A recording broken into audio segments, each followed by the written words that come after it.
Halo, selamat datang kembali di Biskusate Coding Tips. Kali ini kita akan belajar mengenai promise JavaScript.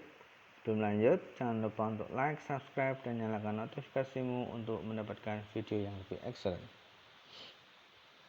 Nah, promise JavaScript itu adalah suatu objek ya. Objek ini diperkenalkan sejak standar ECMA versi 7 atau disebut dengan ES7. Kemudian objek promise ini dia melakukan proses asinkron ya. Jadi sebenarnya yang dimaksud asinkron itu dia nunggu. Nunggu itu maksudnya di dalam promise itu ada proses. Nah, prosesnya ditunggu hingga dia settle ya. Nah, ketika dia settle itu ada dua kemungkinan. Yang pertama adalah resolve dan yang kedua reject. Nah, kemudian untuk mendefinisikan promise itu menggunakan return new promise. Nah, di dalam objek promise ada callback. Callbacknya itu dengan dua argumen. Yang pertama adalah resolve, yang kedua adalah reject. Nah, untuk menghandle resolve itu digunakan chaining when, sedangkan untuk menghandle reject itu digunakan chaining catch. Nah, di sini saya ada contohnya. Nah, ini ada suatu function P ya. Function P ini adalah suatu promise.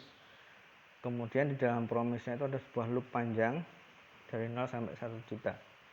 Kalau nilai file yang dimasukkan dalam promise ini kurang dari 500.000 maka resolve, kalau lebih dari 500.000 maka reject. Sedangkan kalau nilainya itu di bawah 0 itu dia reject juga. Nah, kemudian di sini saya punya dua argumen, dua callback ya, dua function. Yang pertama duplikat, yang kedua reduce. Nah, ini nanti keduanya akan saya masukkan ke dalam then ya. Nanti kita akan lihat dua-duanya ini mengembalikan promise ya. Nanti kita akan lihat nilainya yang dihasilkan oleh kedua argumen ini apakah resolve atau reject. Yang kita akan coba kita kopikan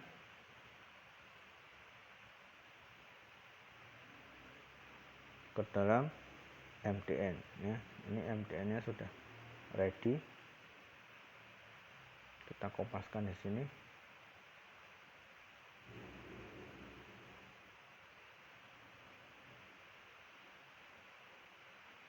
Nah, kita ganti angkanya ya, misalnya di sini kita ganti dengan angka 550.000. Nah, ini lebih dari 500.000. Nah, ini dia akan reject ya.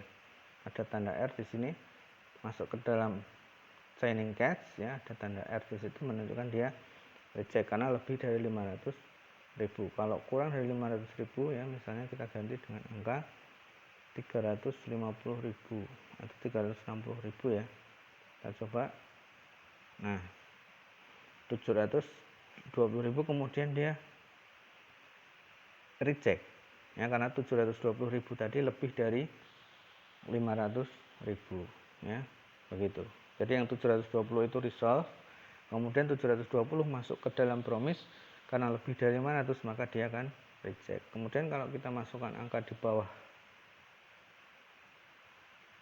misalnya 0 ya, di bawah 0, tapi kita masukkan angka 0, maka di sini nah pertama 0 nya masuk resolve, kemudian 0 masuk ke resolve, di reduce, kurangkan 1, min 1 nya di bawah 0 sehingga dia reject.